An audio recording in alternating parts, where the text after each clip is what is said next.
I wanted to propose two topics today. One is, we've done some interesting progress on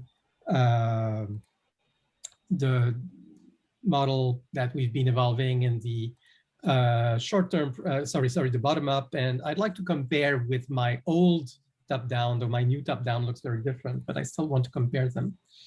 And I think that's useful to see.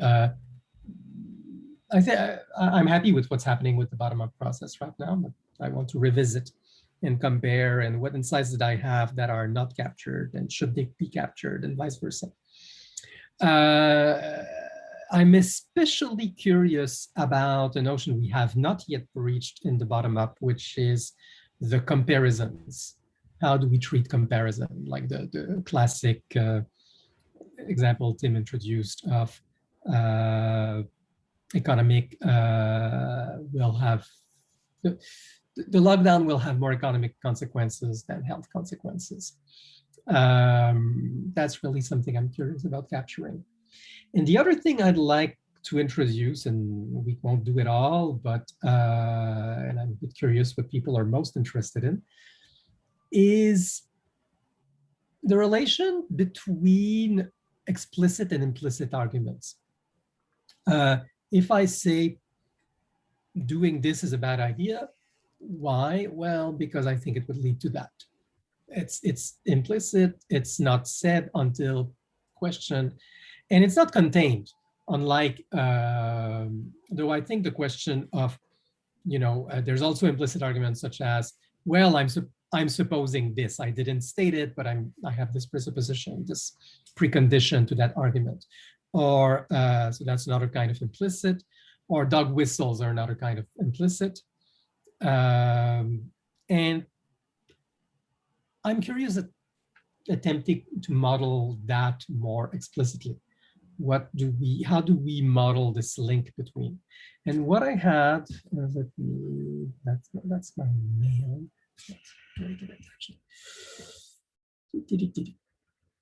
I want this to be at the forefront. Thank you. Partager l'écran, this. What I had at a certain point in my model was a relation between topics. So you could say this claim is related in this claim to this claim. So it could be a distinction, could be a specialization, it could be, and I wonder if analogy and implicitly contained can be put there.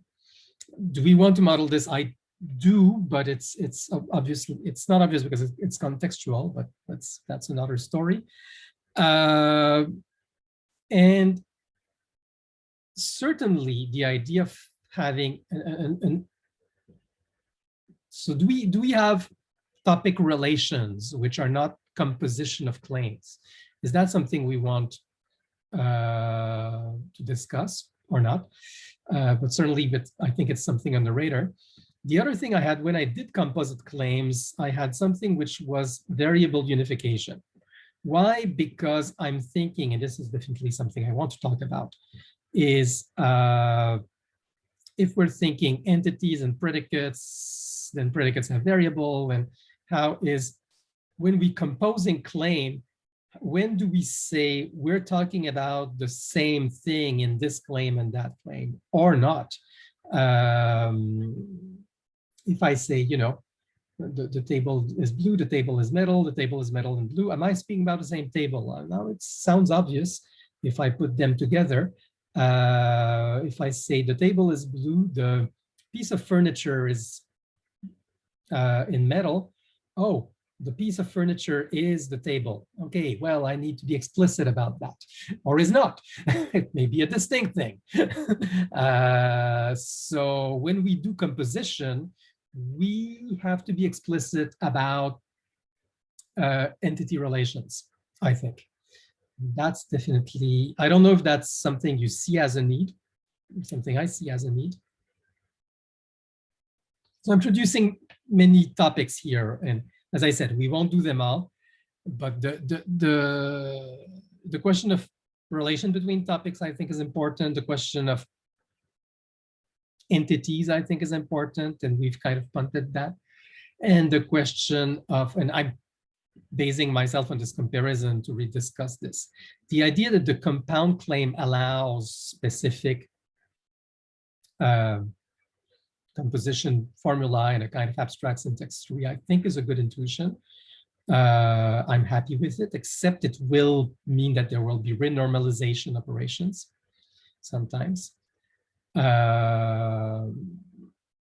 But there's no model of entity here yet, so maybe it's smooth, but I want to dig deeper into that. And the whole thing I introduced the other day between collection and pattern and formal definition is something I want to get into, but not today. I think it's too much of, my mind is not clear enough on that, to be honest. So anything that takes your fancy, or should I dig into predicates? Because that would be my first choice. Predicates and yeah, I'm wondering why implicit explicit arguments is a topic. I thought that's just a part of progressive formalization, because if I didn't state the implicit, at some point it needs to be stated if it's needed for the discussion. Absolutely. Right. The implicit is a separate claim. The question is, how do we model those links between claims? One of them being implicitness, one of them being distinction, specialization, and so on, right? Intuitively, I wouldn't model them as I won't mark them as implicit, because when they're stated, they're explicit, right? Yes. I would say this,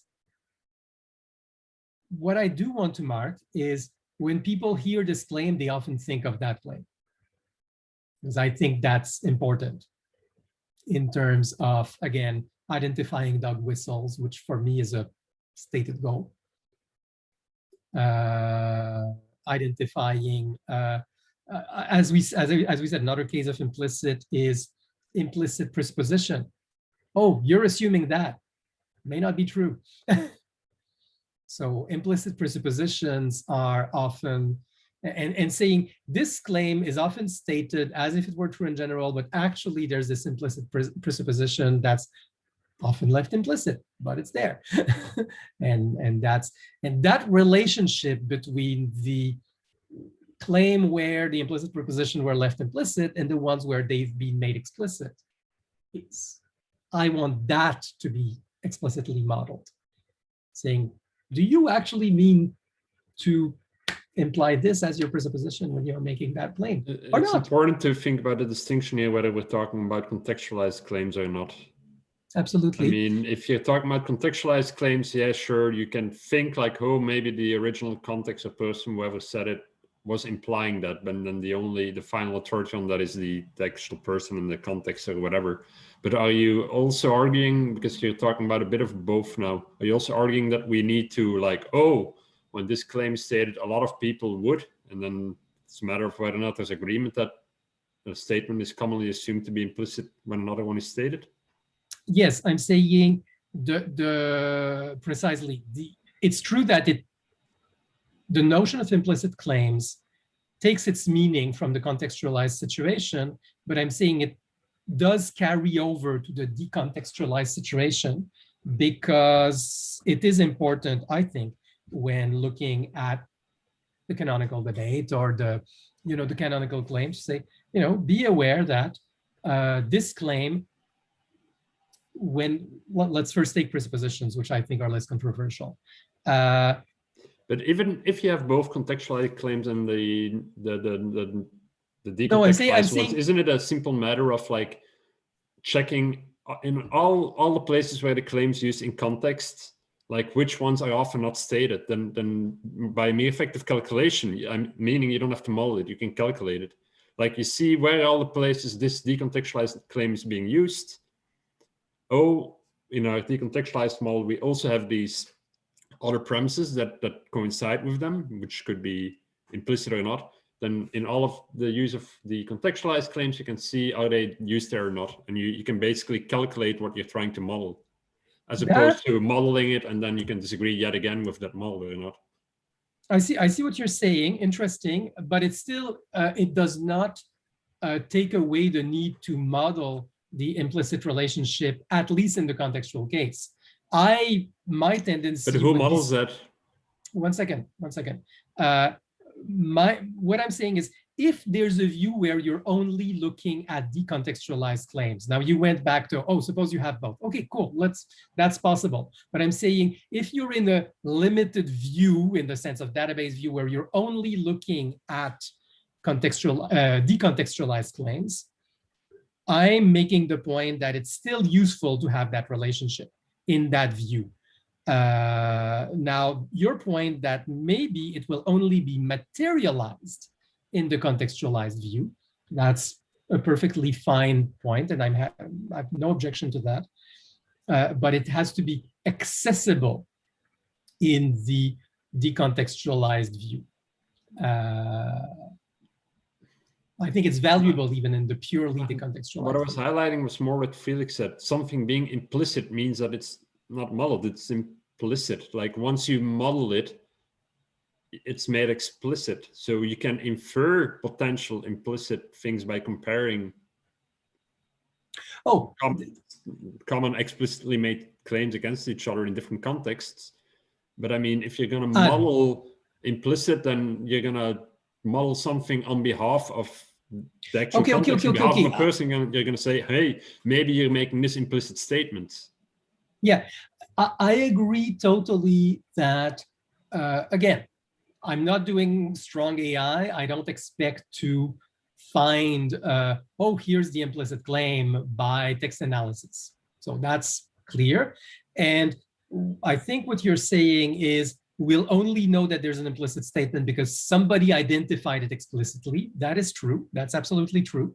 It has to be a human making the inference. But what I'm saying is, I want this to be stored in the model somewhere, and maybe more at the level of contextual. That's legit, but it has to be visible at the view. My question is, what do you want to store in the model? Because all that I can hear that you can store or calculate or whatever is omissions. I mean, implicit claims are omissions in a contextual model, which the original author might have intended to say, but that's all you can say. You cannot say that, well, it definitely, that because it hasn't been made explicit, you can only assume that they are implicit. That is correct. That is correct. But what I'm saying is, there have been cases, and as Felix pointed out, that at some point were noticed and recorded as explicit by a human, saying, actually, when, and maybe it'll be the author, maybe not, shouldn't matter.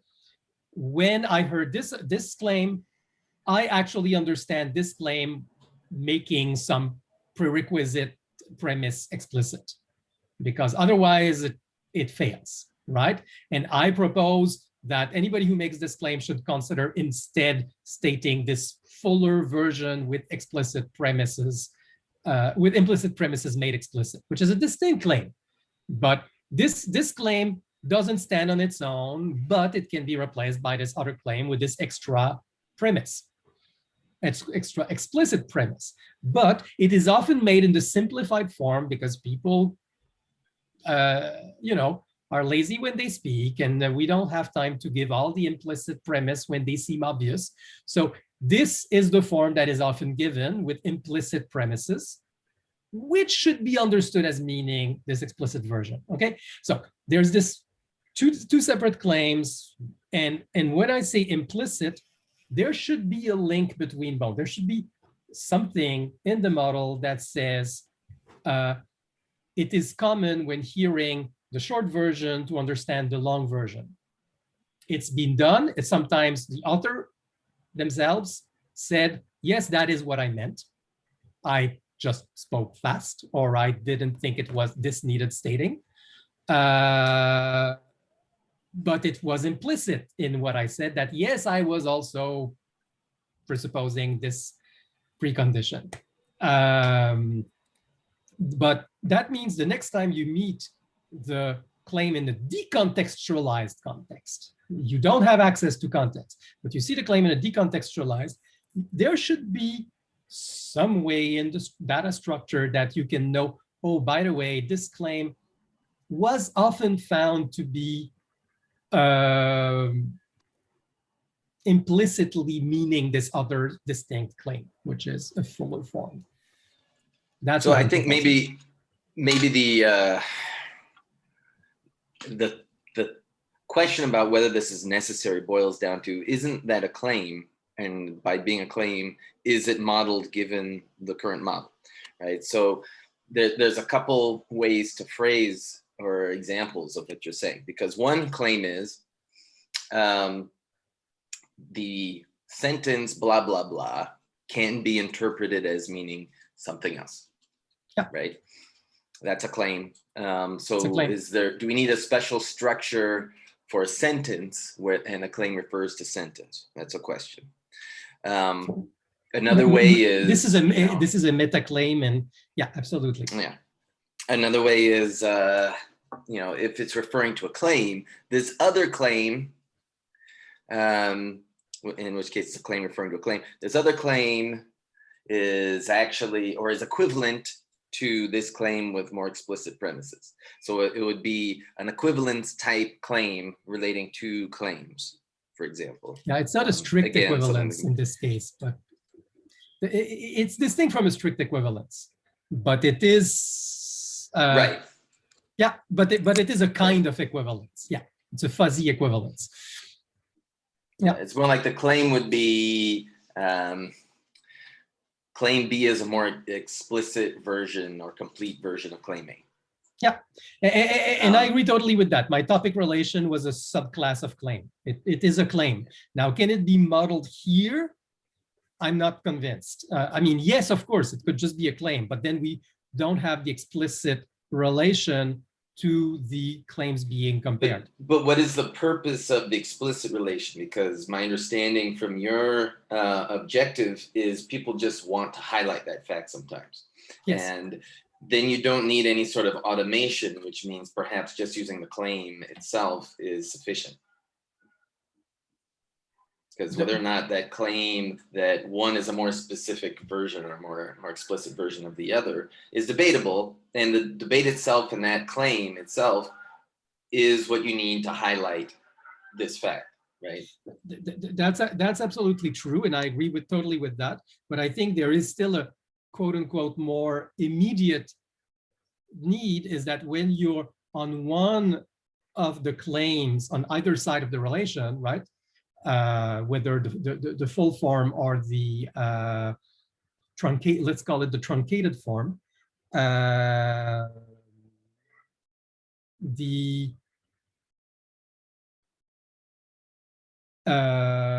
you want to see that, oh, by the way, this claim has a more explicit, more complete formulation with spelled out preconditions, which is this one. So the links between them should be explicit from either of the legs.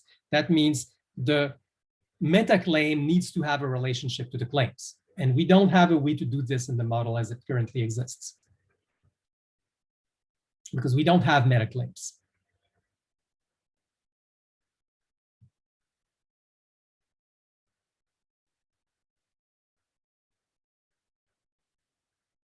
And yes, the meta claim can be debated in its own right, which is another story. Sorry, I'm doing packing things, so I was away from the mic. But a meta claim in the model, as I understand it, is simply a claim that refers to another claim. There's lots of kinds of meta claims, probably infinite kinds of meta claims. So the question is, do we need to capture in the model different kinds of meta claims? But the moment you have a claim about a claim, where a claim refers to that claim, you do have a link. You don't have a typed link. You have a, oh, here are the claims that are made about this claim. You know, here are the arguments in support or opposing, and here are the claims made about that claim, right? So you do have a link. You just wouldn't have it, oh, this is a more specific version link, and this is a this is an unimportant claim link, and this is a, you know. And I'm saying that link is not in this model yet. I agree with everything you're saying. I'm saying that link is not in this model yet. We don't have. We haven't modeled meta claims yet. Yeah. Yeah, that's all I'm saying. And I agree. I mean, the process is going, and the way I did it here, and I'm not saying it's right, but for me, the relationship between metaclaims and claim, I didn't model it either, because for me, it's a special case of the relationship between claims and their underlying entities, right? You can, when you have a claim, you can break down and identify the entities. Well, when you have a metaclaim, you can break down and identify the entities, which are claims, because claim is a kind of entity for me. Well, claim is one of the entities, or two, or however many you're referring to, but it's not all the entities as well. Could be. Or not just entities. We don't know if it's entities or other predicates, right? You could have a metaclaim with non-claim entities as participant in the metaclaim, absolutely. There, I'm with you. But the generic, and for me that's very fundamental, the notion that a claim, you can dig in and break it down. And what are the entities? Well, same thing. A metaclaim, you can dig it and break it down. What are the underlying claims? So that when you're on the claim, you can look, what metaclaim is it involved in? So you need that link to be explicit, the claim metaclaim link to be materialized somewhere. And whether it's materialized as a calculated view on some relationships which exist only in contextual claims versus non-contextual claims. The fact is, at some point, you're looking at decontextualized claims and you still want to know somehow, materialized or calculated, here are the metaclaims it's involved in. Some of which will be implicitness, some of which will be, as I said, distinction, specialization, parametric variance. All these are valid metaclaims. You know, I think right. To some degree, this is the same discussion of, do we need inference schemes? Do we need, do we need to build into the model the different types of arguments that are being made, the different types of, are we going so far as to formalize every kind of connection between everything, or is just, are we going to leave it looser? That's Yep. And for me, the progressive formalizations is we should have allow both, right? The loose and the tight. Like, for example, I think it's entirely valid to say, we'll start with text. We can identify the component entities without making it explicit how they're related. That's progressive formalization too. Saying, this claim is speaking about this and that, without saying what it says about it, because that's a step in the formalization process. And that way, saying, when I said compound claim is an abstract class, maybe that's a mistake. Maybe we could say, undefined relation. We don't know what the relation is. We know there's a relation, and that's a valid stage of identifying relationship between things. I'm not opposed to that.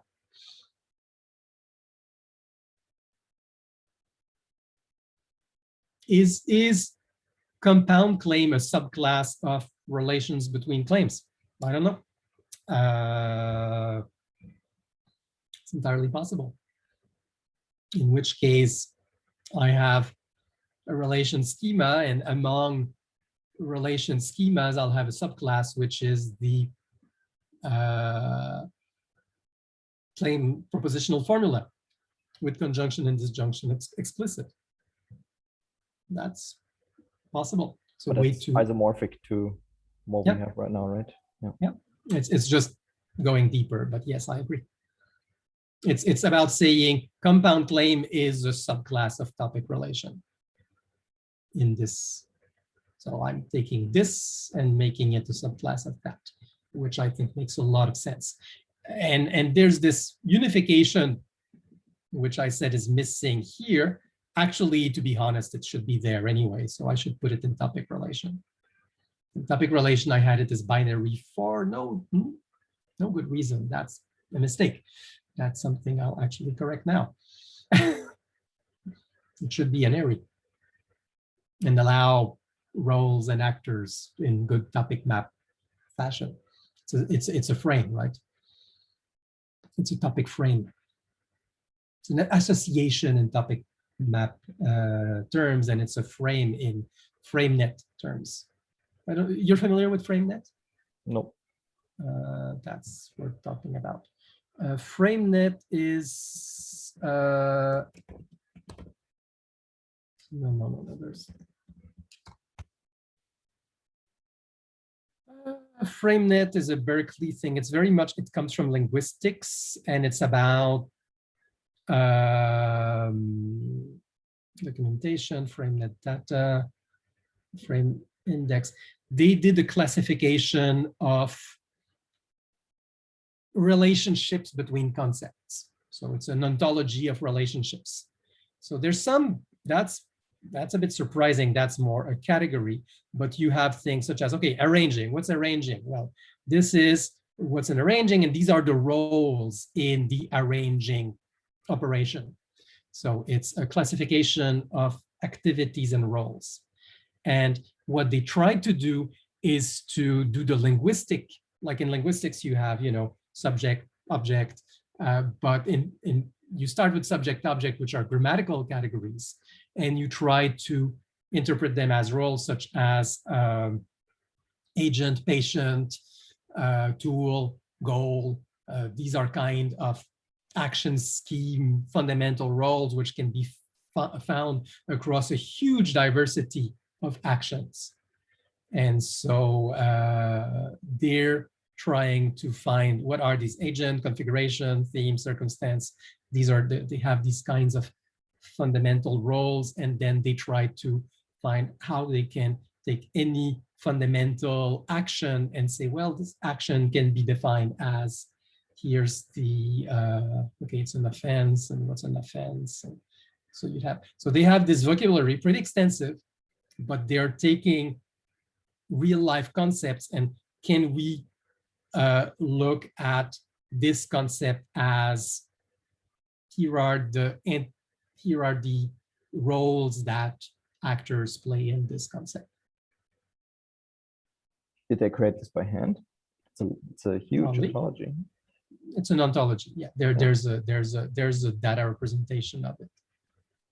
I'm trying to remember how it looks, but it's pretty SQL and lattice. You have access. Request FrameNet data, which I haven't done yet, but you can ask for the data, and otherwise it's on the site. And there's a whole frame grapher and looking.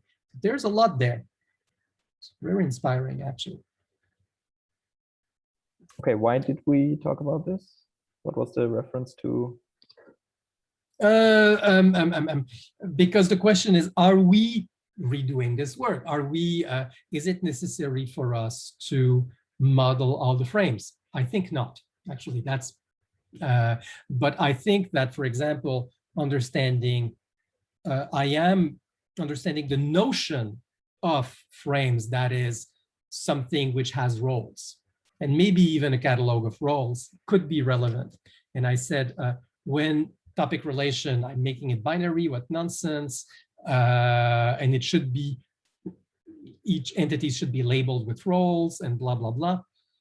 In other words, I'm saying my topic relation should take frame form. Now, I'm not saying modeling all the frames in the system is a goal. I think it's actually an anti-goal. But being able to model frames in the system, for me, is a goal. So then basically, when you are able to model that in your system, you can import the whole frame ontology, right? Yes. Mm.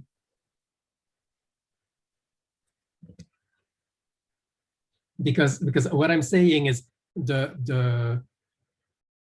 for example, the whole, this is implicit in that, or this is a specialization of that, or this is distinct from that, those are frames and roles. And there's something more generic happening. Can quickly look up specialize in the frames? Absolutely. They have that. So actually, let's go back to the. Because you're basically saying all the relations between claims that we identified so far are probably in this list. Very probably, yes. Okay, I don't see There's specific individual, which is interesting, which is distinct. Frame-frame relation, perspective on users, blah, blah. Let's look at generalization, actually. Right.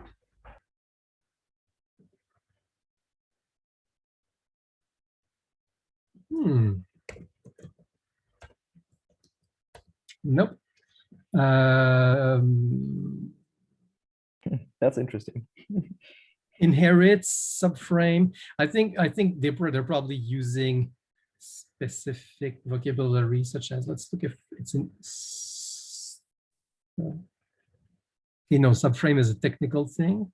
So that's in frame-frame relation. Inheritance, maybe. Lexical entry. Yeah, let's look at inheritance. No, that's probably too technical. That's abstraction, maybe. Nope. There's no search. I mean, you can search in the browser. No, but it's alphabetical. That's not the point. I wish I could search in the text of all the data. Ah, right. Yeah. Okay, let's look at the yeah, lexical. Never mind. That was just. No, it was a perfectly valid question.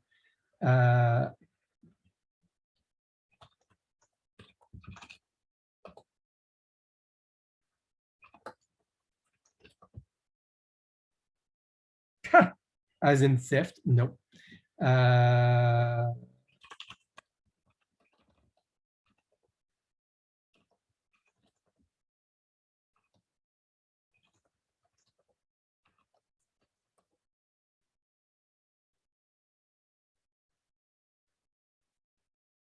Oh, categorization is interesting.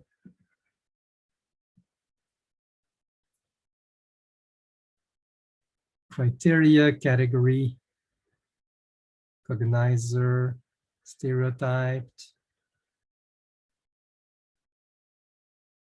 Frame. Being in category, no. Communicate categorization, no. Mental activity, okay.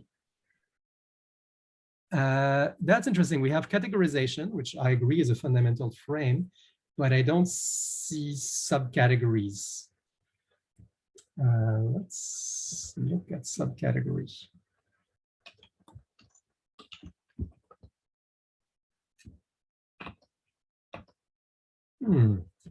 Words.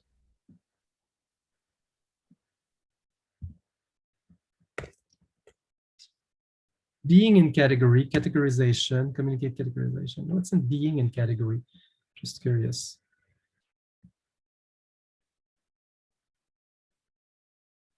How is that not the same as categorization? Yeah, I was wondering the same.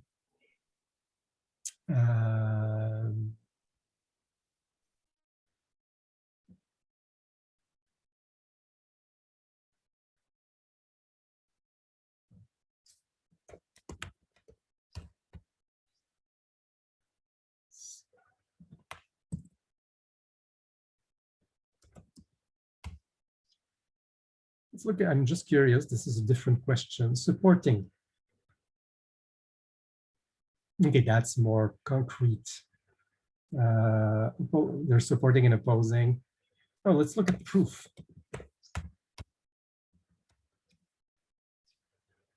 Nope. Anyway, I don't think the frame net thing is exhaustive, by the way. It's an ontology. It's been accreted rather than created systematically. But they're looking at common. What is it used for? Good question. It's a linguistic model. So they're trying to look at what are the basic roles in so theory, verbs. or what is it used for in practice? Good question. It's used for, I mean, it's a theory. It's an academic theory, so I don't think theories are necessarily meant to be useful other than categorizing the world.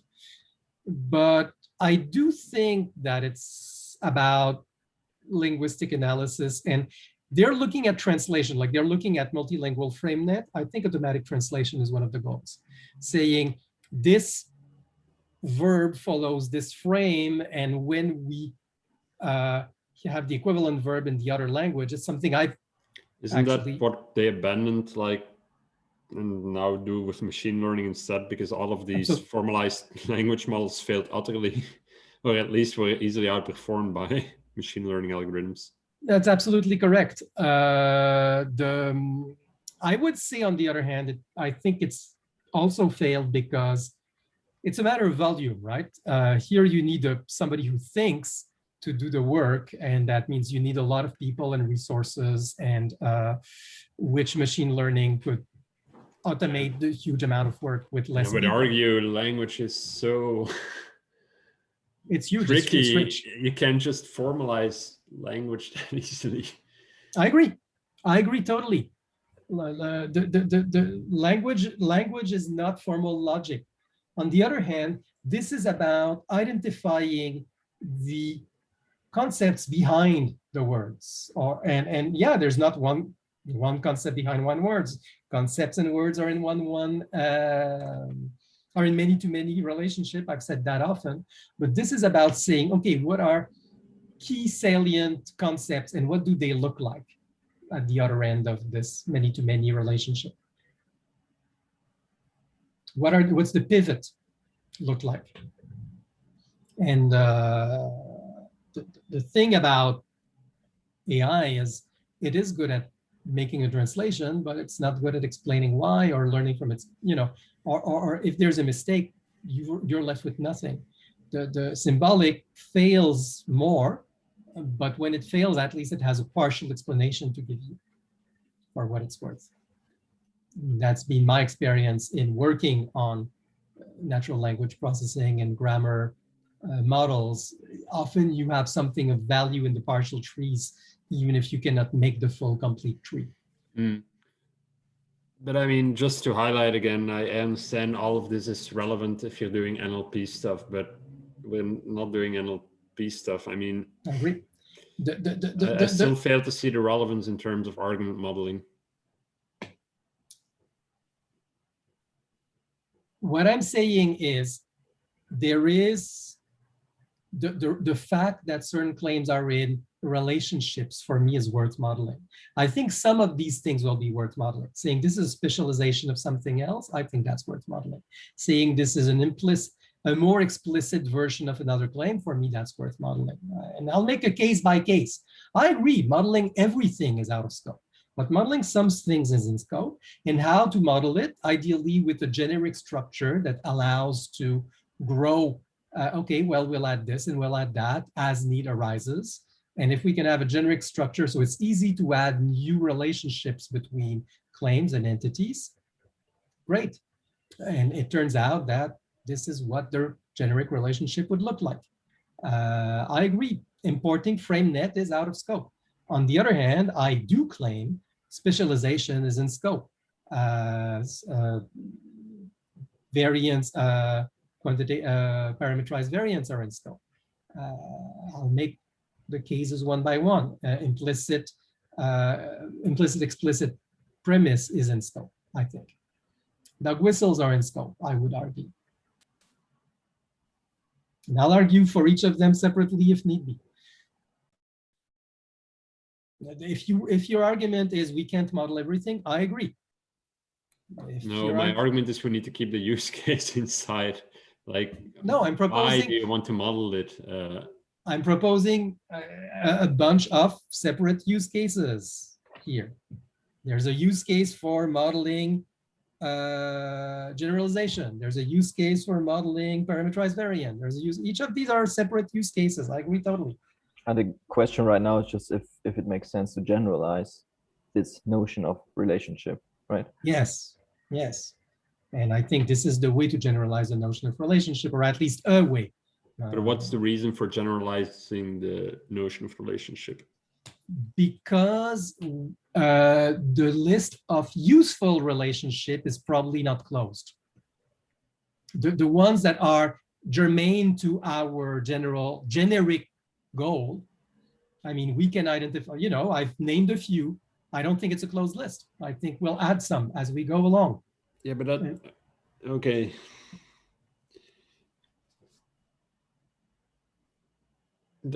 It doesn't really, the fact that you want to support other things, first of all, when you consider use cases, it's not so much the fact, I mean, you can still say that there's an abstraction needed in the implementation, but that abstraction doesn't get acted on in any of the use cases, as in the user is never exposed to the abstraction.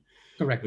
But what I want to hear is, are there use cases for the general, like, will the user ever perform operations or one or two operations on a generic relation? Well, I could see introducing a new generic relation as an operation a user might want to do. Which is very rare, but probably useful. Yeah, I agree here. Why would the user want to introduce a new type of relation? Because the system doesn't support the one he wants to express. And because they have a use case for it. What does support mean? What does it? Again, what's the abstraction of a? What's the abstraction of a relation that the system can act on that you can implement specific instances of?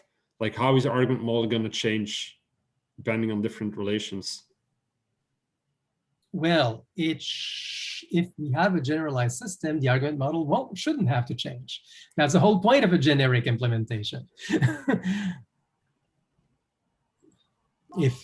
And all the relations Marc-Antoine mentioned so far probably are modeled in a very similar way. Like, the question is, do we want to have that explicitly as different classes or entities in the model, or if you have a base abstract node that can have any type of relation to any other nodes, you have everything you want, and you can, people can, I mean, but it's not a programming language.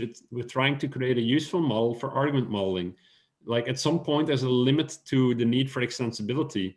The need for extensibility needs to support real world extendable use cases. All I'm asking is, what are those? Because yeah, otherwise just take an abstract node with an abstract relation to any other abstract node. Boom, you're done. You can model everything. But that's not what we're doing. I think we're limiting these relations to claims right now. To these. Well, I think, and like I feel Stephen's resistance to this, which is, sure, I think we all agree you can enumerate all the different types of relationships as far as you want and provide an abstraction that lets you add more. But that adds substantial complexity. And I don't think the case has been made that the use case for it is worth that complexity, right? I don't even understand the use case. For me, first, I'm even not sure, I'll argue with the premise. I'm not sure that it adds complexity. I think taking those case by case adds complexity because it's more entities. Treating it generally is simpler, as far as I'm concerned. So first, prove that it adds complexity. The second, well, you show somebody the model and they say, what is that for? And then you have this conversation for half an hour. That's a kind of complexity. The user usually doesn't see the model. They see the instances. Yeah, but I didn't say it necessarily adds it for the user. I'm not saying it adds it necessarily for the user. I'm saying it adds complexity. Sometimes that complexity is for the developer. Sometimes that complexity is for somebody trying to understand how they should model more formal things in the system. You know, there's lots. That's valid. That's valid. But for me, the fact that something takes a long time to understand because it's new doesn't mean it's more complex. I agree on that as well, but the user does need to understand the abstraction in order to understand how specializations act differently. Like, take our current supporting and opposing. There's an abstraction that these are relations, right? The user needs to understand that, and the user needs to have some type of model both supporting and opposing, they do something in relation to the base claim. What is that? That relation. It's like they need to understand that abstraction. What I'm saying is, what is the abstraction that you're introducing here that will be useful in the case of support oppose? It is, well, these are bits of information relevant to make up my mind in terms of a claim. That's an abstraction that a user can easily understand. In terms of a relation, like, oh, these are all the related things. What type of use case does that support? Again, in case of supporting opposing, these are all the pieces of information I need to know about in order to make up my mind about the conclusion. What is it in the case of relation? In the case, okay, let's be specific. That's a fair question. But for example, I'm not thinking so much at the, I've been talking a lot about the causal model, right? I'm saying an argument often has an implicit causal model, which I'd like to make explicit, saying, when I'm saying this is bad, it's because I think that this will lead to this, will lead to this, and this is bad for whatever reason. And this is why I'm saying that this is bad. So making the causal model explicit for me is a goal, because a lot of different arguments end up being different trajectories in one causal model, which is a pivot for a lot of different arguments. It becomes a simplifying abstraction, and we can, arguing in the causal model is more efficient than arguing on each path. That's something I'm working on. And so I'm saying causality is worth understanding as an abstraction. Now, if you're speaking about a special case and a general case, you're speaking about this is what's happening in this situation, but it's actually fitting in a broader causal in a broader system. So this is influenced by the broader system. And B, this is a special case of this generic causal relationship that's happening all over the world. And understanding how this is an instance of a general phenomena is useful to understanding why is that important? Why do people care about that? Well, it's because it's part of a broader pattern. And it's easier to see why the broader pattern is harmful, even if you don't see why the specific instance is. For example, and so the generic specific relation can be used in an argument. This is harmful because it's a specific instance, and yet it might be minute, taken individually, but if it's repeated at world scale, it's harmful. That's an example of the general specific being useful for a specific argument. Yeah. It's funny how whenever you give examples, you just give examples of more specific cases, but not of real world arguments. But yeah. It's like you always talk in abstractions. Like when yes. when you give an example, you just give an example of a higher level abstraction. Yes. Okay. But the whole discussion is whether these abstractions are useful in terms of real world examples, as in real world argumentation. So at some point, we really need to go down to pieces of text. Listen, I spend less time than you with pieces of text. It's a fact. It's not my material. My material is abstraction. Sorry. We need both. That's why I'm saying. No, that's fine. But I mean, if you do not have examples of this abstraction, or if you fail to see them, something's. I mean, I've seen them, and I've retained them as abstraction. I haven't retained them as text, but I've seen these things. I don't fail to see the abstractions. That's not even the point. The point is, why do you want to formalize the abstractions? What extra user interactions does this offer to the user? That's always my question, and that's what I need to see examples of. Like, just the mere fact that you can model something doesn't warrant modeling it like that. Remember that the main trade-off here is, what do you get out of doing this additional modeling? If you don't get anything extra out of it, then why do it? What you get by the general specific is being able to relate things that belong in the same category and say this belongs in the same category as something else, and being able to look at them as a whole. But that's what you're modeling. The question is, by modeling that, what other things can you do with that new model? Like you're saying that by modeling it, you have the model. Yeah, yes, and that means I can show it to the user. What do you do with that model? I can show it to the user. I can say, look, this specific thing you're looking at is part of this broader concern. That's something I want to show to the user. What you're asking me, what's the use case? It's making the user aware of the broader pattern. That's my use case.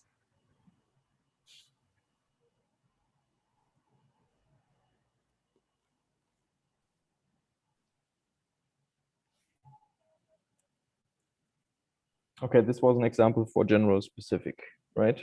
Yeah. Which I think Stephen agrees that we need, right? Yeah, I mean, we have talked about general specific. Yeah, right.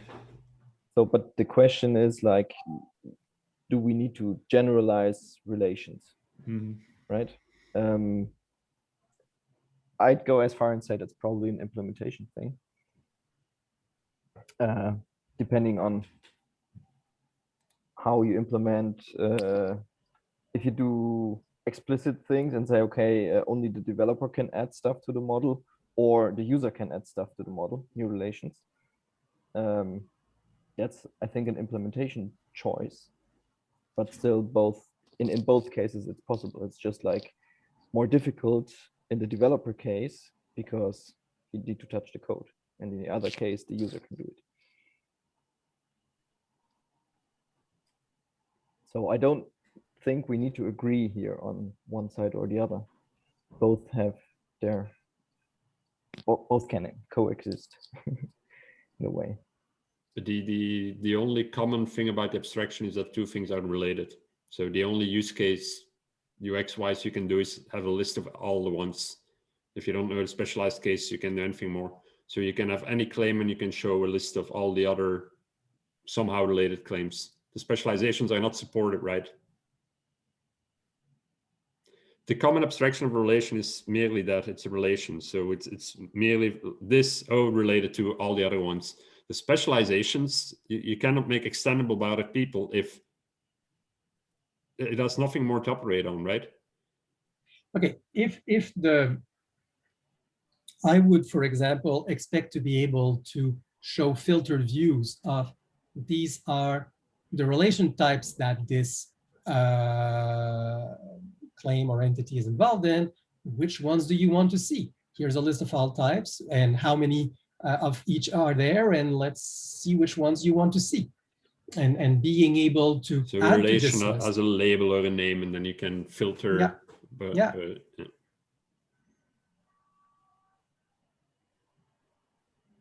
And then it's generic. It's not particularly hard, and it's not even generic. It's a single clause. It's a relation clause which has a name. There's no specialization in that case. Yes, but we can still have distinct cases which are identified in the. I'm not thinking of creating one system. I'm thinking of creating a bedrock for implementing multiple systems, and so that those systems can interoperate. But that means it's perfectly okay for a specific implementation to say, in my edition UX, I will put emphasis on this and that specific relation, such as support and oppose, because that's my main axis of description in this UX. And I'm interested in causal links, so I'll put causality as a fundamental UX affordance in my UX, right? But we should be able to share that we're all doing relations, and you'll get some links that are causality or something else that you don't even know, and that's fine.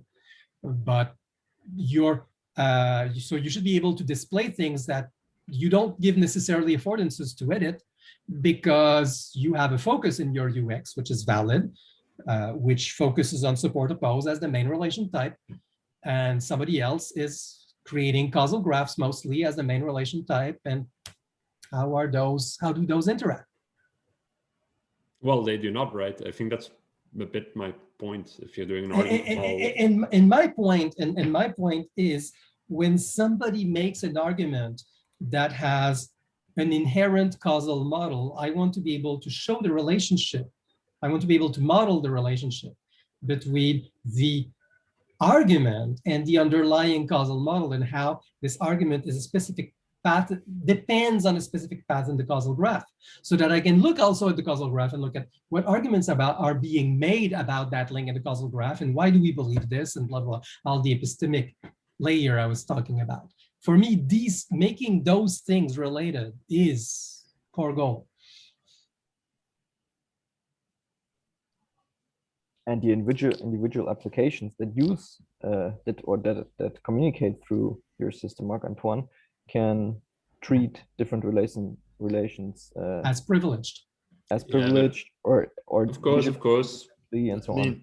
But it's a bit like you have an SQL database and you have tables and you can put rows of types and whatever, and it's a bit the same thing. It's like, yeah, sure, you can have a common model, but it's at that point becomes more like an implementation model, an argument model being one of them. I mean, yeah, I think it boils down again to this being a different bounded context. And if you want to support much more, yeah, your bound context is much bigger. It is, yeah. So I really see this as two separate models that link to one another. I don't see this as all of this needing to be modeled in one big model with some base abstract types that anything can be represented as. It really smells like modeling the world to me, as opposed to creating a model that supports the use cases. And what I'm saying is, if we do them as separate models, then I want a bridge model. Either we have an abstract common model or a bridge model, but one of them has to be there so we can speak about the relationships between these modeling layers. What is a bridge model? Well, something that speaks about how for example, the causal net is related to the argument net, and can point to both and speak about both.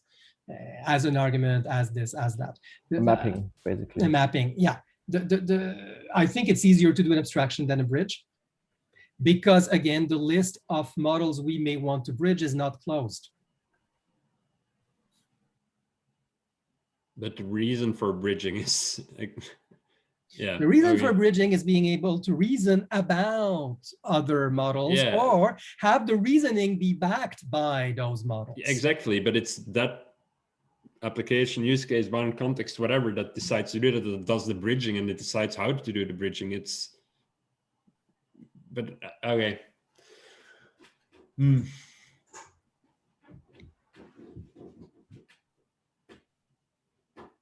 I understand both sides. Like Marc-Antoine wants to build a protocol, which I think generalizing there definitely makes sense.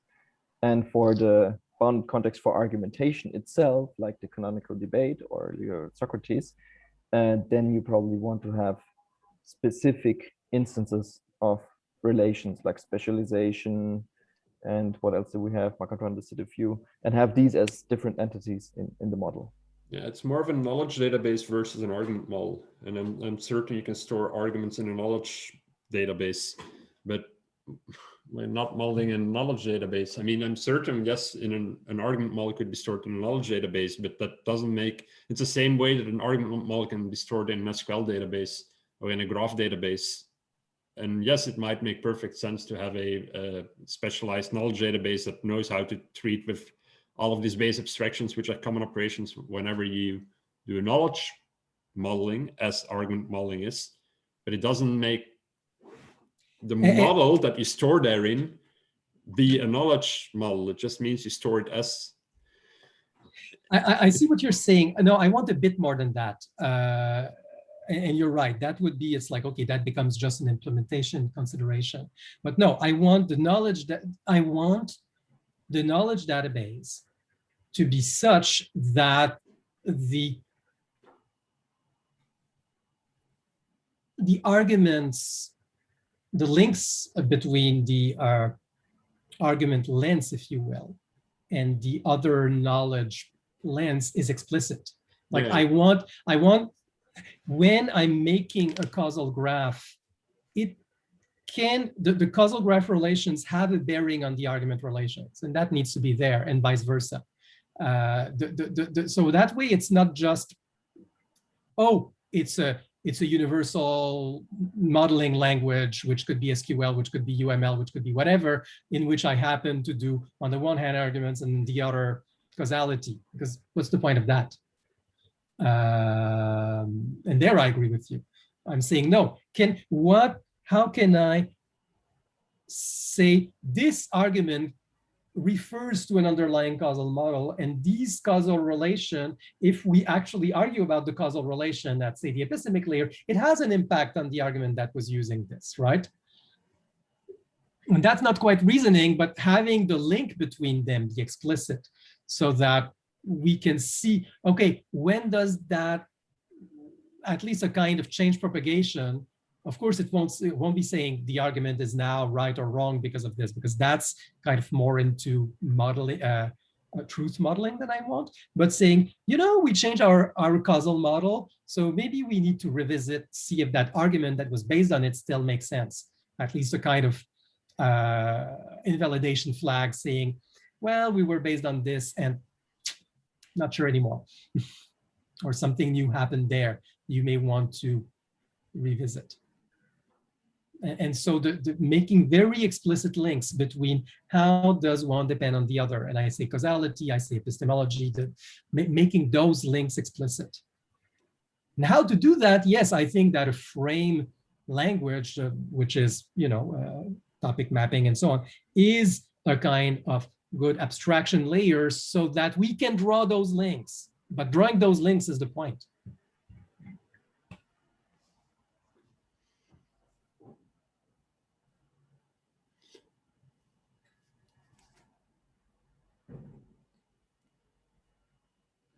Yeah, I'm thinking again about the difference between, because to which degree is data in a knowledge model consistent and coherent and internally logical, which is something you cannot ever expect to be in an argument map. So I also see a bit of a conflict there, because I do know that you do want to support that. Do I want to support? I want to support incoherent models, but and punctual coherence checks, which I don't expect to ever be exhaustive. But I don't expect a fully coherent knowledge model, no. Yeah, it's just an intuition. I can't point my finger to it now. It feels like a lot of the things you want to model would make sense or would be useful if they're consistently modeled in a big knowledge database. Then I can see the benefits of modeling it as such. But the whole point of argument modeling is you cannot assume that that's not there. And hence, I think a lot of the use cases, which would be useful with a coherent, consistent knowledge database, are lost. That is a very interesting. That's I'm a very trying to interesting think, argument. like, why would you want to model all this knowledge like in such detail? And I think I can come up with use cases, but I only see them working when the model is consistent. Yeah, I don't have that same feeling, but it's an interesting point, and I'll definitely also want to think about this. Thank you for that. It's a good question to ask, and I'll definitely sit with it. I do think, certainly that is not my goal, saying modeling only consistent knowledge for me is an anti-goal, because it means, well, we know an argument model isn't, right? So yeah, exactly. But I'm saying having a fully, like having mutually inconsistent models, say for example causal models, to coexist, for me is even a goal, because I want to compare them. But being able to identify incoherence between the models would be an optional benefit. yeah, may or may not be possible. But you're still drawing boundaries between two models which you assume to be consistent, because I understand that use case, but again, you're implying here that there is some boundary you draw between two models, which is some data that's related in your big database with abstractions, this and that. You're going to carve out two subsets and you're going to compare their coherence. But how do you carve out these subsets if you just throw it all together in one big heap in the database? I'm not even assuming the subset is necessarily coherent. And B, I'm very much working from either individual or collective data streams as my unit. And this is why I'm so interested in unification, and because I expect we're always starting from individual models, like small scale, made by hand by individuals, and then trying to assemble them into something bigger, because this is too much work for any one person. So for me, the global view is always a result of individual views. So individual views are the unit of carving, always. And no, I don't expect them to be consistent, but I expect more consistency, relatively more consistency, of course, at the individual level than at the inter-individual level. But detecting inconsistency for me can happen at any level.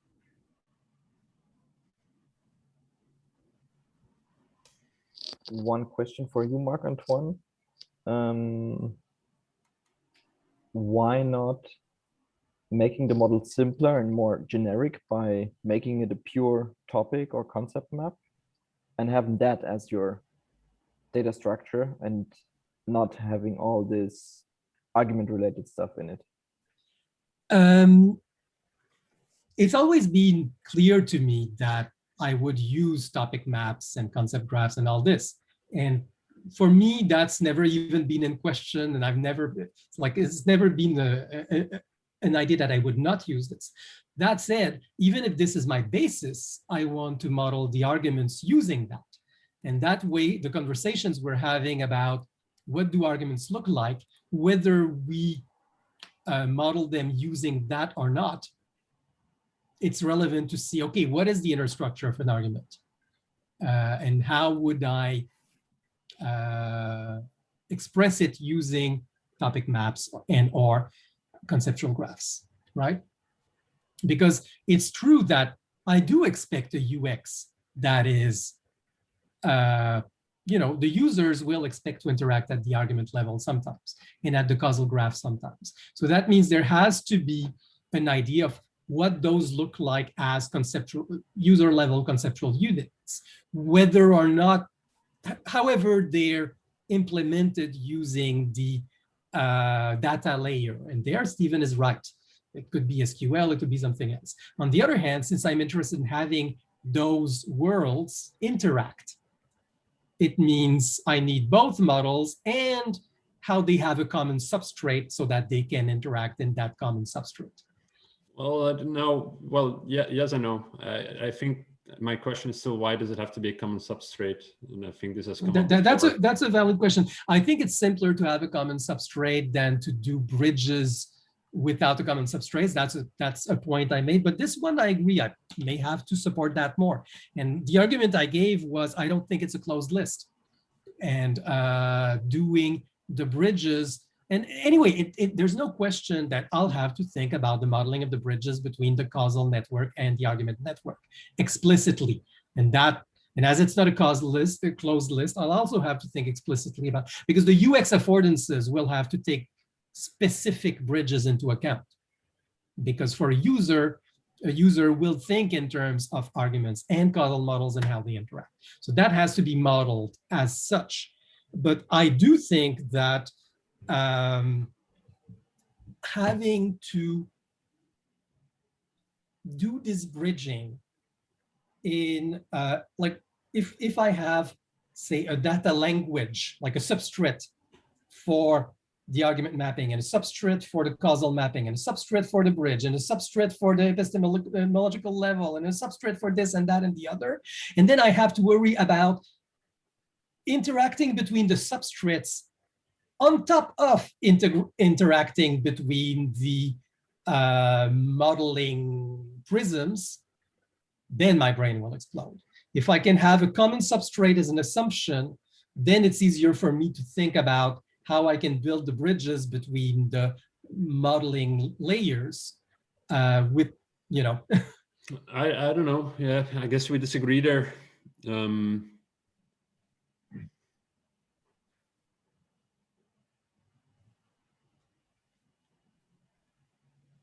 I'm wondering, I'm sorry. Yeah, no, go ahead, Felix. Yeah, I'm wondering if having this very generic substrate and with bridging functionality might be enough for the for the substrate to build other things on top. Like have a very generic substrate that doesn't know about arguments, for example. Yep. But then have a very powerful bridging mechanism built in, so you can actually connect different systems on top of the substrate and have, I don't know, a kind of bridging language. That is exactly what I think I'm proposing. Yes. Okay, but then I'm wondering why you have the notion of claim in there, for example, and not just for me. Claim is not a substrate level entity. Entity is a substrate level entity. Relation is a substrate level entity, but or frame, if you will. But claim is not a substrate level entity. That doesn't mean it's not worth modeling it. Yeah, right. So I'm wondering if we can have different layers of that's models. Absolutely.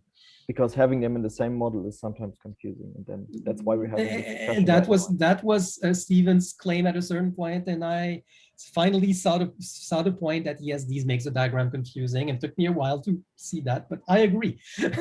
And this is why I've been content to have the conversation with you with claims as the base. But on the other hand, the reality is a lot of the distinction, specialization, blah blah blah. These are domain level entities, like argumentation domain entities, right?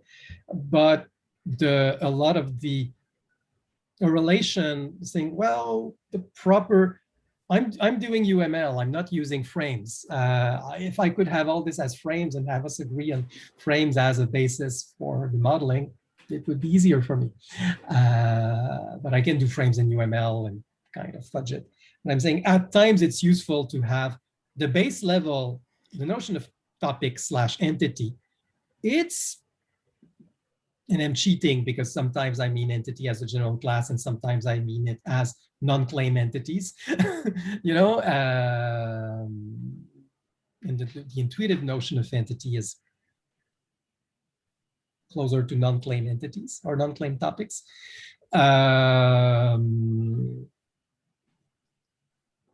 But I needed an abstract superclass because all these are topics, and every time I introduce topic, I'm like, eh. But on the other hand, a lot of the arrows go to the abstraction. A lot of the components, the entities in a claim, well, they're generated. It could be other claims or not. So I go to the abstraction. So, which happens to be the common abstraction of the substrate layer. Okay, but in this way, I think it makes sense to separate and have the notion of topic in a low-level model, like you have in SQL, you have the table as a low-level entity. Yes. Yep. And that's what I've done. I've stopped talking about topics because it was raising heckles. I introduced the notion of topics. I've stopped talking about it. And people are, and I said, I'll justify it when it comes up. And in a way, that's what I did today. It's saying, we have all these relations, which are domain level relations. And you know what? It's good to have a common abstraction for them. And guess what? It's easy to do when you have topic mapping as your substrate level. Right. But then they don't have to appear in the domain model because everything is a topic then anyway. Yeah. Exactly the same way as we don't put in our database diagrams, we don't put the entity table in there. Correct. Yeah. Correct. Okay.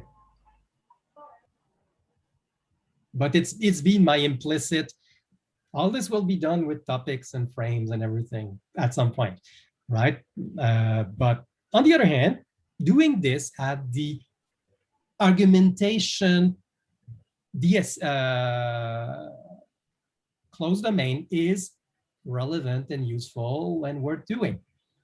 But I'm saying there's also the causality domain, and the interaction between them is, for me, a key goal. But there's a generic phenomenon, which is, and all of those are described using language objects. So there's something which is a basic, this is what we're talking about, and that's a topic, whether it's an argument or a causal node or whatever. And each of those descriptions talk about other things. So there's the relationship between the description and all the entities that make up the description. And this is the kind of generic I can decompose a claim by formalization into, this is all the things that are mentioned there, and this is their interrelations, which may or may not be formalized. So this is kind of the generic level, which is common to all of them, and which we also keep talking about. And we are talking about it in the context of the argument domain, but it's equally true in the causal domain or the epistemological domain.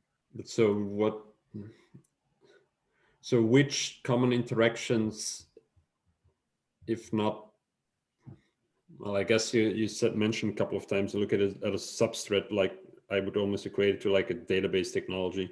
But are there, from a user's perspective, common interactions that you want to do on these without knowing whether it's about one or the other domain? Yes. Like what are those?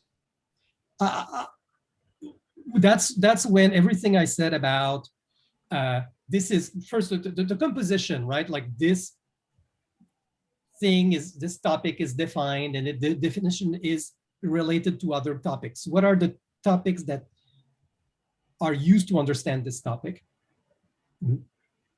The whole notion of, for me, I suspect the whole specialization, I spoke a lot about subset operations.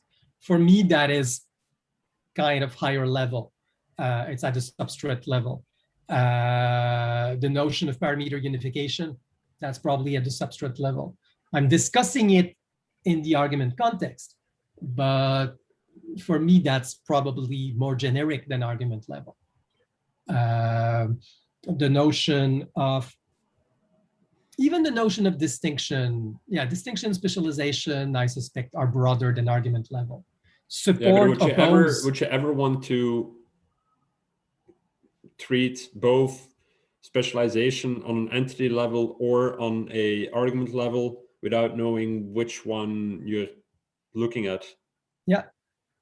Because that would be the reason for having them in a common substrate. Correct. Like what would the user be doing in that operation? You're looking at like specializations, but you don't know what you're looking at basically.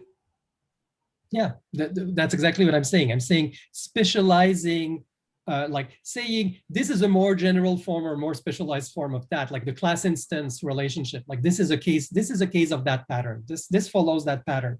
This is such a generic thought unit, whether you're comparing entities, claims, arguments, causal relations, it's the same. Class instance is a basic building block of thought. And belongs to the substrate. But in the case of a specialization of a claim, I think the whole interaction and semantics are so wildly different, even though they have a common abstraction. I think my point is still there wouldn't be a unified user experience when you're talking about specializations of entities versus talking about specializations of claims. Oh, okay, that's interesting. How do you see them to be different? Because I don't see the difference. I agree with Stephen here. Okay, cool. And you may be right. I don't. Okay. And that's when I say I don't think this abstraction is meaningful to the user. If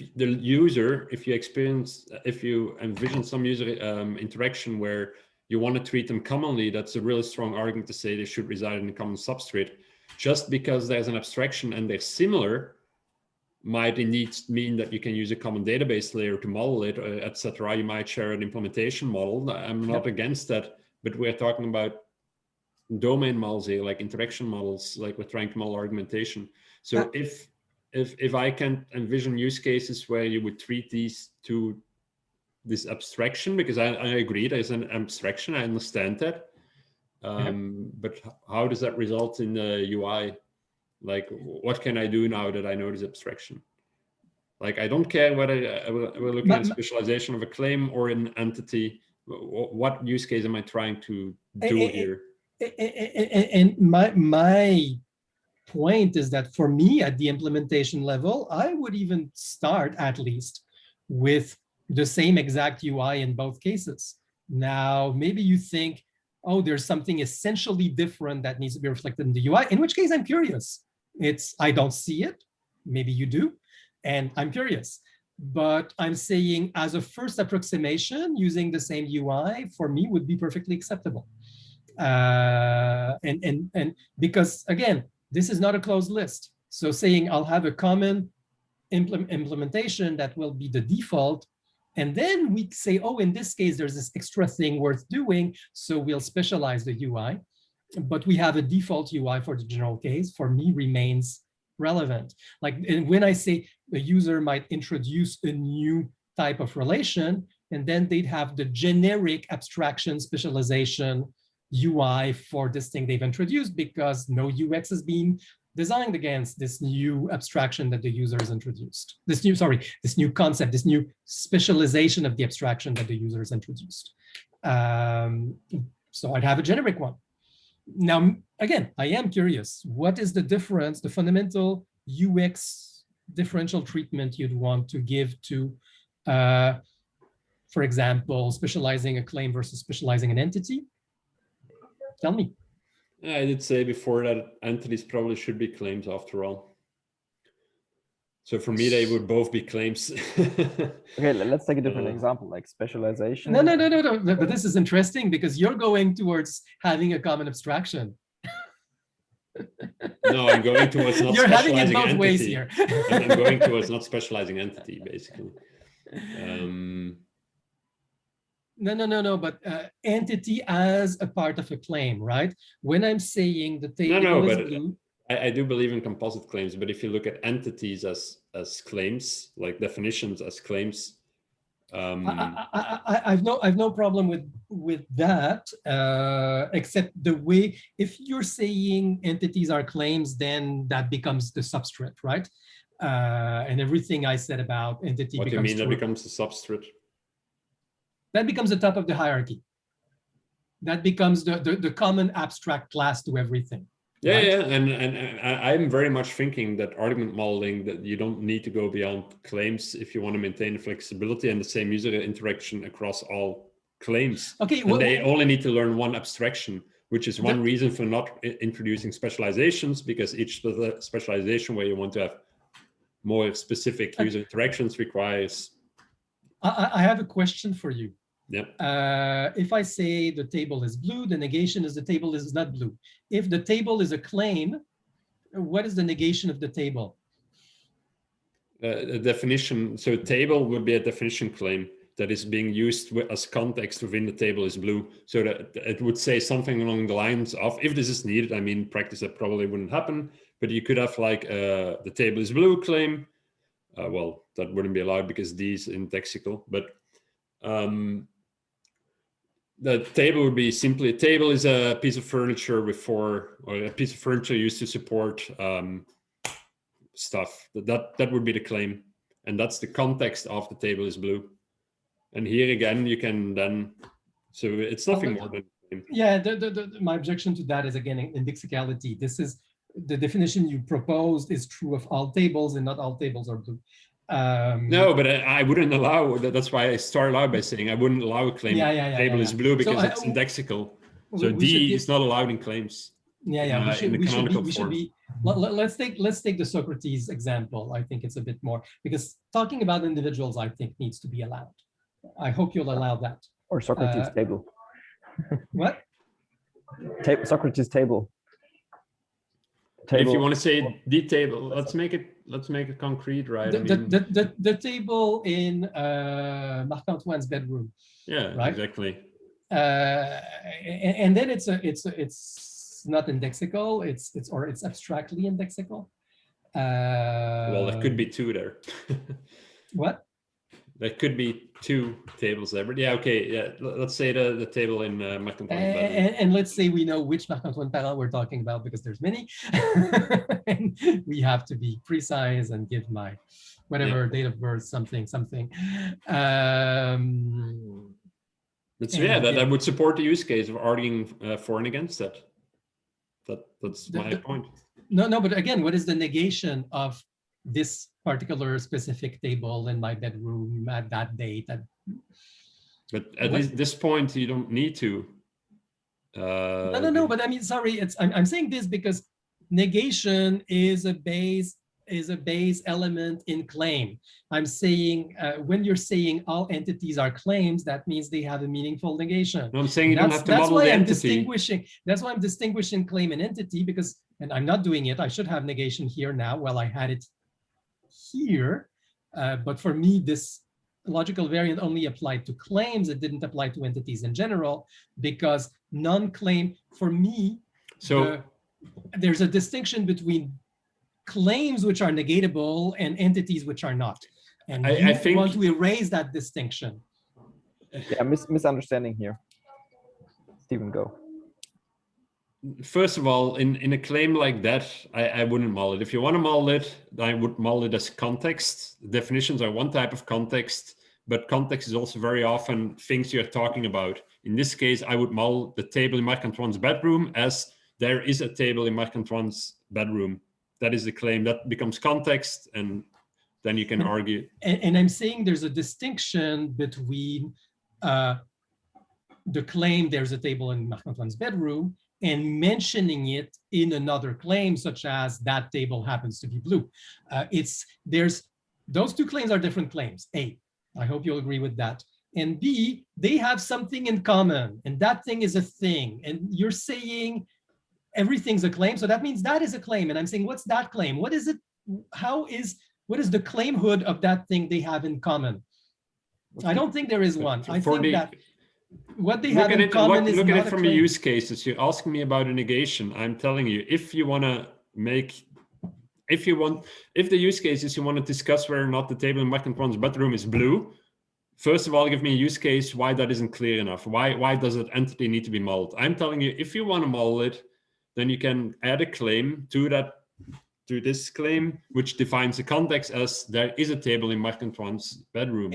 And what I'm saying is what you're doing by so adding a claim is you're adding a third entity, which is not the entity I'm asking you how to model. You're modeling it through another entity, and we haven't modeled the entity.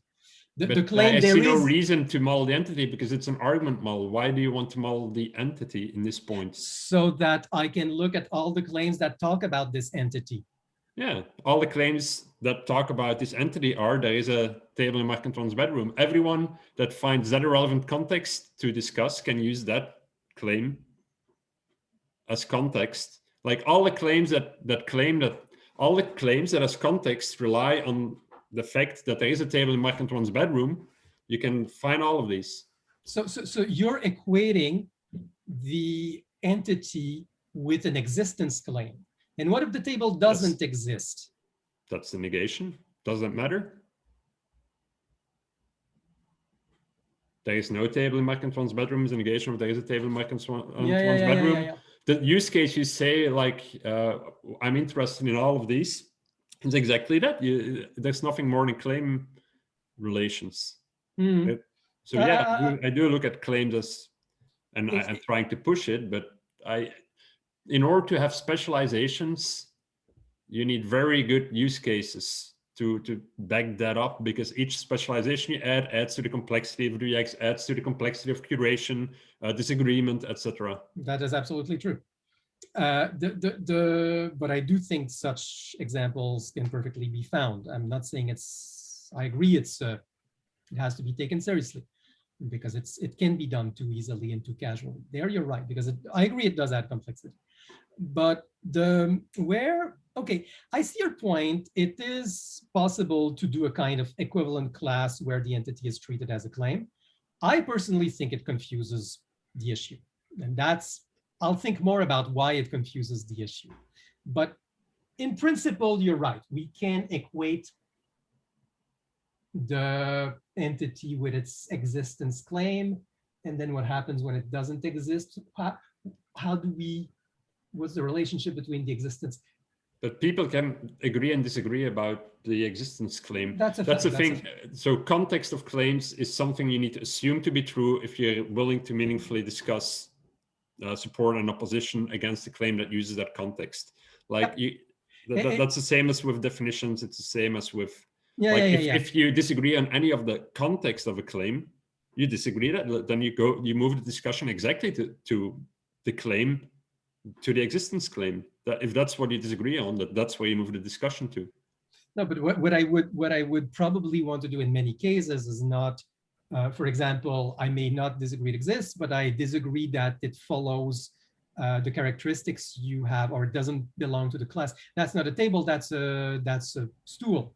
So here I'm not disagreeing with the existence, I'm disagreeing with the classification, which is... but again, it's, if there is a table in Marc-Antoine's bedroom, is a claim, you can have a claim table. A table is, you can have a definition of what a table is. Yep. No, I'm seeing the point. It's not wrong. It's not how I would do it, but it's not wrong.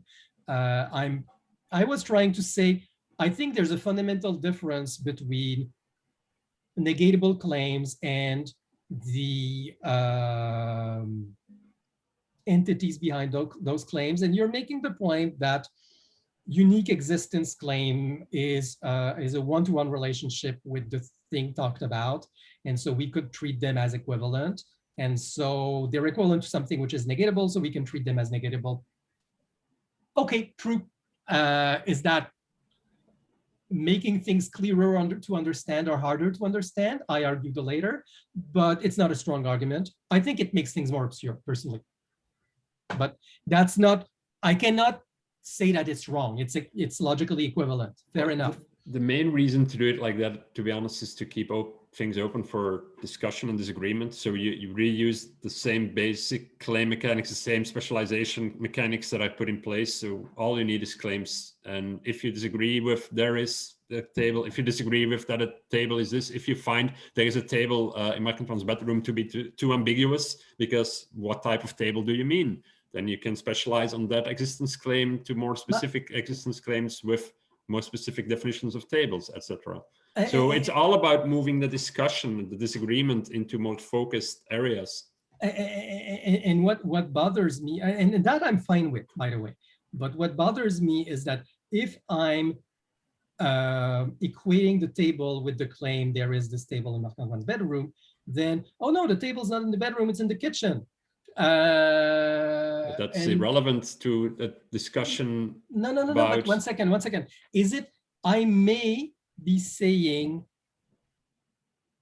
it's the same table we're speaking about, but it's not here, it's not there. So I'm disagreeing with the definition, but not with the existence of an entity.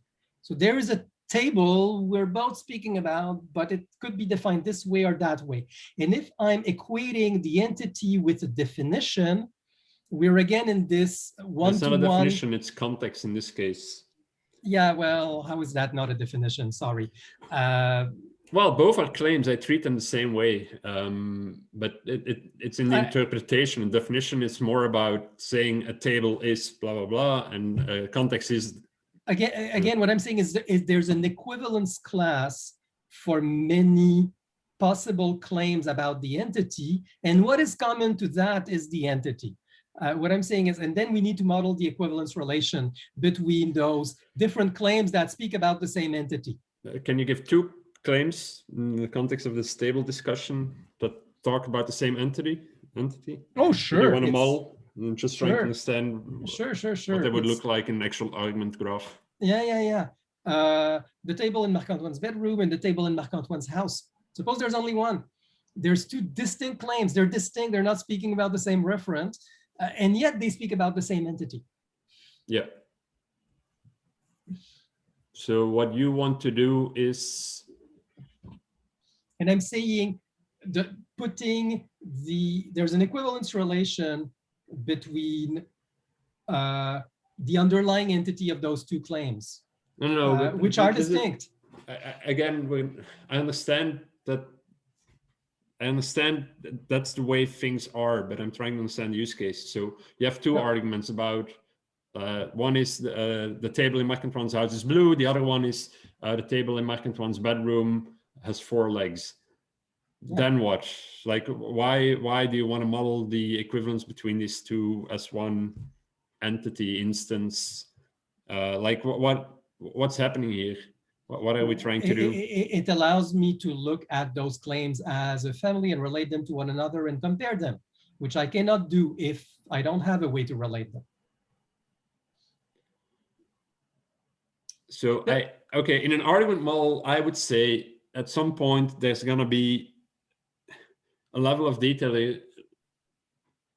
Yeah, in an argument I think model. what you're trying to do is if if this claim is relevant in context of another claim because, I don't know, this table was part of a murder or whatever, then you want to find all supporting arguments of or qualities about that entity. And I mean, I'm trying to figure out within the context of argument modeling, when are you going to use these relations in order to model arguments, because it is an argument model. Right. Fair enough. Well, I mean, because you're worried about the argument model case. Yes. In the argument model, what I would see is surveying all other arguments about the entity and seeing whether any of them contradicts the argument I'm looking at, right? So I want to see what else is said about this. Is there something that is said that contradicts what I'm claiming? Okay, so very concretely, you would say the table in Marc-Antoine's bedroom has 4 legs, the table in Marc-Antoine's house has 3 legs. You want to automatically notice that these 2 are the same table. I'm saying there is a table. Yeah. I want to know, not automatically as in NLP, but automatically as in they were both. It's possible that someone went through the trouble of explicitly saying those are the same table. In which case, I want to know that these things are contradictory. I want to be able to look at one and have a reference to the other. If somebody went to that trouble, not automatically, and then see one in front of the other so that I can notice the discrepancy. So, yeah, I don't see how you would ever come into that situation. I mean, may I bring something else up? Yeah, the time maybe. Yeah, one thing, but another example would be when you discussing in a context, like we're discussing one specific thing about climate change, and it's about this specific island. And then I have claims about this island, I have different arguments about this island, and we're always referencing the same island. And I don't want to define that island in every argument or in every claim again and again. I probably just want to reference it. That is defining it. Referencing is defining it. It means okay, that you point to define, something that defines it. Okay. The question is whether how you define, is it a claim or is it something, an entity, or like how do you? It needs to be linked somehow to that exactly. definition, entity, whatever. Yeah. And if something is true about the archipelago in which this island is part, and somebody makes a claim about the archipelago, and somebody else made the point that, oh, this island is part of this archipelago, then yes, I should be able to say, well, these statements about the archipelago may be true of this island, and I'd like to be able to see them. Because I should be able to traverse the part of relationship. I think I understand the for me, that I think I understand better. Well, no, again, the use case is it's not a use case from argument modeling. It's a use case from an operation about what you can ask about the world. But not all operations you can ask about the world are useful in argument modeling. So to be a nice example of a use case in terms of argument modeling, you need to think about, oh, we're arguing about something here. And right now, here in this context, there's apparently I'm looking at a claim, there's a table, the table in Marc-Antoine's bedroom has 3 legs. And apparently I need to know about the fact that there's another claim that says that the table in Marc-Antoine's house has 4 legs, and I need to know that's the same table. That would be the use case, right? Yeah. Again, but I don't understand it. But so what would happen at that point? Like I would probably say, oh, if it's the table in Marc-Antoine's house, then I would probably be like, what? I'm guessing there's more than one table in Marc-Antoine's. Yeah, like, which one are we talking about here? I did say, and somebody explicitly marked that it's the same table. Just and that's why I went to the island archipelago story, because it's the part of relationship is more likely to have been independently marked by someone. Okay. The same table, there's no discrepancy between this table has 3 legs and that other table has 4 legs, obviously. You're basically both doing it the same way. Stephen is linking everything to the definition or to this claim that says, okay, the definition, and Marc-Antoine says, okay, that's the entity, but the entity probably also has a definition. So I think you're having the same structure in mind, you're just giving it different names. No. There's a difference between whether or not it's a claim or not, yes. But And that's the whole whether we distinguish two types of entities, one which is entity and which is claim about entities, or whether entities are equated with their claims. Yes, it's not a huge point. Because I agree, it's probably logically equivalent, but modulo a lot of stuff, and I think it's more complex in the end. But that's worth arguing about. One thing I will say, however, is that none of that exists in either model right now, right? No. Well, the link between claim and its context objects is currently absent, and we're discussing how do we model that. Exactly. And that is the really important point. And I think we even agreed that entity, like speaking about the island or the archipelago or the context, is something we want to model. Whether we want to model it the same way as we model claims or not is minor bone of contention. It's not minor, it's major. And it's also a very relevant discussion to have, by the way, don't get me wrong.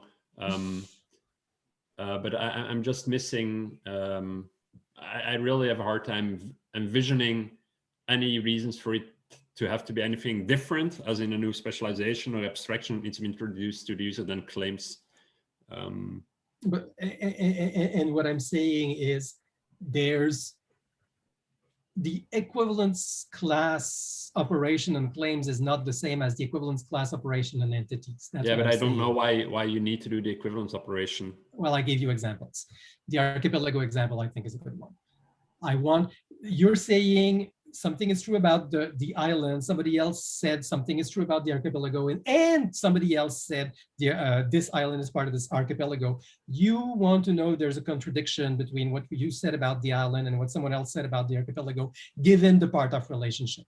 Isn't it more like finding duplicates almost, that you can say that one claim is a duplicate of another, and then you can have two definition claims that are duplicates or something along those lines could solve it, right? No, in this case, they are distinct claims. One is about one is done at the island level, one is done at the archipelago level. It's possible there's a claim specifically about the island that contradicts the generality, and it's possible than not. But you want to know about the more generic claims to know whether this is notwithstanding the general case, or whether it's erroneously contradicting the general case or disproving the general case. Those are all possibilities. I don't think we can know a priori, but we won't be able to identify that unless we have a way to link from one to the other. And that means the link between those generic claims about the archipelago and the specific claim is at the entity level. It's not just that the and I think the claim between, there's a part-whole, for example, relationship between entities that is not the same part-whole relationship between claims. You know, when you say a claim is part of another claim, it's not about saying that the underlying entity is part of the underlying, of one is the same as part of the underlying entity of the other. There are different level things, and I think it's worth distinguishing them, because precisely the UX affordances for, like, you know, we started with that, right? Would you treat generalization the same for causality and for entities and for claims? And I said, well, I think in many cases it's the same. Yes, though there can be specialization, but it's good to have a common generic case. Well, I do think, for example, in the case of claims mirroring entities and entities, the meaning of specialization is subtly distinct, and I would like it to be treated as distinct. Not because it's a claim, but because the part of relationship on a claim doesn't have the same semantic as the part of relationship in an entity. And for me, that's reason enough to distinguish them. Should we call it a day now? Yeah, my brain is fried. Yep. Fair enough. Yeah, I'd love to see some, because now it's hard to put all of it in my head. I'd love to see some written out examples in text form of this. Fair enough. Okay, next time maybe. Okay. Ciao, See you all. Have a good weekend. Bye. You too.